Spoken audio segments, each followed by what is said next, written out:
हमारी जमीन के साथ क्या होगा। प्लस क्या आपने कभी सोचा है कि हमारे प्लेनेट का टोटल वजन कितना है। आज की इस वीडियो में मैं आपको प्लेनेट अर्थ के मुतालिक ऐसे शॉकिंग फैक्ट्स के बारे में बताऊंगा जो आपने पहले कभी नहीं सुने होंगे। तो शुरू करते हैं अपना काउंटडाउन। दोस्तों, अगर जमीन की साइज की बात की जाए तो ये काफी बड़ी और वसी है। इस पर करोड़ों नहीं बल्कि अरबों लोग रहते हैं। इसके अलावा इस पर जानवर, समुंदर, पहाड़, दरख्त और इस तरह की कई चीजें मौजूद हैं। लेकिन क्या आपने कभी सोचा है कि जमीन का टोटल वजन कितना होगा। वैसे तो जमीन का एग्जैक्ट वजन पता कर पाना तकरीबन नामुमकिन है, लेकिन साइंटिस्ट की एक टीम ने इस पर कंप्लीट रिसर्च की है। इन्होंने बहुत से फार्मूलाज और मेजरमेंट्स का इस्तेमाल करके जमीन का टोटल वेट नापने की कोशिश की। और आप बिलीव नहीं करेंगे कि इन साइंटिस्ट के मुताबिक हमारी जमीन का कुल वजन 13 अरब ट्रिलियन टन से भी ज्यादा है। ये वजन इतना ज्यादा है कि मैं और आप तो इसे इमेजिन भी नहीं कर सकते। और 13 अरब ट्रिलियन में आखिर कितने जीरो आते हैं, इन्हें भी गिन पाना बहुत मुश्किल है। ये रियली अनबिलीवेबल है। दोस्तों, हम सब बचपन से ही सुनते आ रहे हैं कि दरख्त हमारी जमीन का सबसे अहम और लाजमी हिस्सा हैं। ये ऑक्सीजन प्रोवाइड करते हैं जो कि इंसानी जिंदगी के लिए बहुत ही जरूरी है। इसलिए हर कोई ये कहता है कि जमीन पर ज्यादा से ज्यादा दरख्त और पौधे लगाने चाहिए। इवन कि ये भी कहा जाता है कि अगर जमीन से दरख्त खत्म हो जाएं तो इंसान का जिंदा रहना इम्पॉसिबल हो जाएगा। लेकिन आपको जानकर हैरानगी होगी कि ये बात कंप्लीटली रॉन्ग है। इस बात में कोई शक नहीं है कि दरख्त हमें ऑक्सीजन प्रोवाइड करते हैं, लेकिन ये सिर्फ हमें 100 में से 28% ऑक्सीजन ही देते हैं। इसके अलावा दुनिया में 72% ऑक्सीजन हमें समुद्र से मिलती है। इसका मतलब ये है कि दुनिया की 3/3 ऑक्सीजन समुद्र जनरेट करता है। और इससे भी इंटरेस्टिंग बात यह है कि जो दरख्त हमें 28% ऑक्सीजन देते हैं, इस ऑक्सीजन का 22% हिस्सा अमेज़न के जंगलों से जनरेट होता है।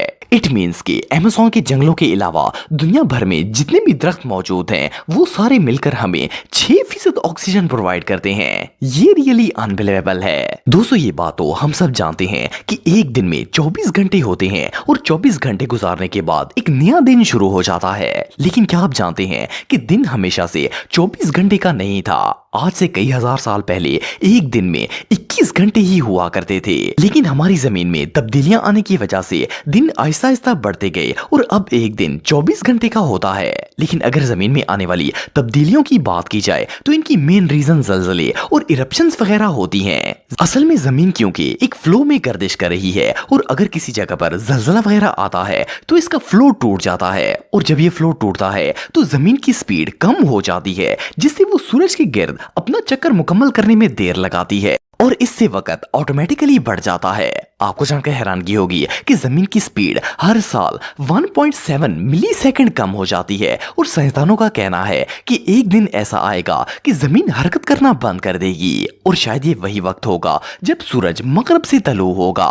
दोस्तों, अगर सूरज की बात की जाए तो हम इसे हर रोज देखते हैं। देखने में तो ये बिल्कुल छोटा सा लगता है, लेकिन ये बात हम सब जानते हैं कि ये जमीन से काफी ज्यादा फासले पर है, इसलिए इसका साइज छोटा लगता है। और हकीकत में ये जमीन से बहुत ही बड़ा है। लेकिन क्या आपको पता है कि सूरज हमारी जमीन से कितना बड़ा है और जमीन से इसका फासला कितना है। साइंटिस्ट के मुताबिक सूरज का डायमीटर जमीन के डायमीटर से 109 गुना बड़ा है। आप बिलीव नहीं करेंगे कि ये इतना लार्ज है कि हमारी जमीन जैसे 13 लाख प्लैनेट्स इसके अंदर फिट आ जाएंगे। इसके अलावा अगर जमीन से सूरज के डिस्टेंस की बात की जाए तो सूरज हमारी जमीन से ऑलमोस्ट 15 करोड़ किलोमीटर दूर है। एक और शॉकिंग फैक्ट ये भी है कि साइंटिस्ट का कहना है कि अगर सूरज एक दिन भी जमीन पर अपनी शुआएं ना भेजे तो देखते ही देखते जमीन पर मौजूद हर चीज ठंड की वजह से फ्रीज होना शुरू हो जाएगी और कोई भी इंसान जिंदा नहीं बच पाएगा। ये अल्लाह ताला की सबसे बड़ी नेमतों में से एक है। दोस्तों, शायद आप में से बहुत से लोग ये बात जानते होंगे कि हमारा प्लेनेट 71% समुंदर और 29% लैंड पर मुश्तमिल है। और अगर इसके समुंदर की बात की जाए तो हमारे कुरे अर्ज पर इस वक्त 7 बरियाज़म मौजूद हैं। हम में से बहुत से लोगों को लगता है कि शायद समुंदर शुरू से ही इतने बरियाज़मों पर मुश्तमिल था, लेकिन असल में ऐसा नहीं है। आज से कई हजार साल पहले ये प्लेनेट सिर्फ 2 हिस्सों पर मुश्तमिल था। इसमें से एक जमीन का बड़ा सा टुकड़ा था और दूसरा पूरा का पूरा समुंदर था। इस जमीन के बड़े टुकड़े को पैंजिया का नाम दिया गया था। लेकिन जैसे जैसे वक्त गुजरता गया जमीन में कई तब्दीलियां आती गईं और इनकी वजह से ये मुख्तलिफ हिस्सों में बट गई। वरना पहले तो कोई आइलैंड होता ही नहीं था और ना ही कॉन्टिनेंट्स थे, बल्कि इस प्लेनेट पर एक तरफ जमीन थी और दूसरी तरफ पूरा समुंदर था। लेकिन इससे भी इंटरेस्टिंग बात यह है कि साइंसदानों का मानना है कि कई हजार साल बाद एक दफा फिर से पूरी की पूरी जमीन एक टुकड़े में जुड़ जाएगी और फिर से पैंजिया बन जाएगा और समुंदर पूरा का पूरा एक तरफ आ जाएगा। वेल, ये फैक्ट रियली अनबिलीवेबल है। दोस्तों, आप सबने ग्लोबल वार्मिंग के बारे में सुना होगा। ये असल में एक मौसमियाती तब्दीली है जिसमें जमीन का टेम्परेचर आहिस्ता आहिस्ता बढ़ता जा रहा है। लेकिन क्या आप जानते हैं कि ग्लोबल वार्मिंग बढ़ने से हमारी जमीन के साथ क्या होगा? वेल, इसकी main reason green house gases में इजाफा और काश्तकारी वगैरह शामिल हैं। साइंटिस्ट के मुताबिक ग्लोबल वार्मिंग में जिस तेजी से इजाफा हो रहा है, इस हिसाब से अगर देखा जाए तो आज से 30 साल बाद 2050 तक जमीन के मोस्टली इलाके इतने गर्म हो जाएंगे कि इनमें इंसान का सरवाइव करना नामुमकिन हो जाएगा। इवन के रिसर्चर्स का यह भी कहना है कि 1000 साल बाद तो हमारी पूरी की पूरी जमीन का टेम्परेचर इतना ज्यादा हो जाएगा कि समुद्र का सारा पानी बुखारात बनकर उड़ जाएगा और फिर कुछ सालों में ही पूरा प्लेनेट एक रेगिस्तान में बदल जाएगा और इंसानियत का नामो निशान तक मिट जाएगा। ये रियली बहुत शॉकिंग है। दोस्तों, अगर समुद्र की बात की जाए तो हमारे प्लेनेट का ज्यादा हिस्सा समुद्र पर मुश्तमिल है और जमीन बहुत ही थोड़ी है जिस पर हम लोग रहते हैं। लेकिन क्या आप जानते हैं कि इस लैंड या खुश्की जिस पर हम रहते हैं इसके नीचे भी कंप्लीटली पानी मौजूद है। वेल, साइंटिस्ट का कहना है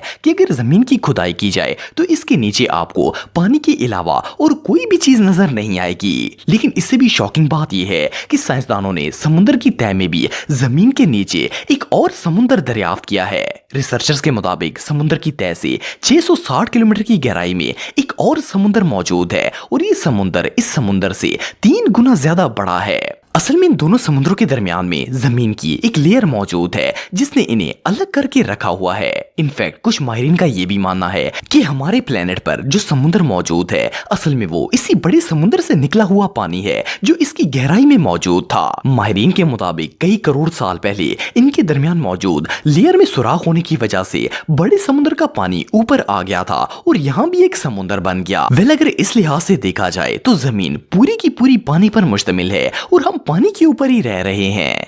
दोस्तों, हम सब बचपन से ही ये बात सुनते आ रहे हैं कि हमारी जमीन गोल है। इवन कि हमें किताबों में भी यही पढ़ाया जाता है। इसलिए शुरू से ही हमारे माइंड में ये कॉन्सेप्ट बैठा हुआ है कि अर्थ राउंड शेप में है। लेकिन क्या आपको पता है कि हमारी जमीन असल में गोल शेप की नहीं है? सुनने में तो ये बात अजीब लगती है लेकिन ये बिल्कुल सच है। असल में हमारी जमीन गोल और स्फीरिकल शेप का मिक्सचर है। इसे एलिप्सॉइड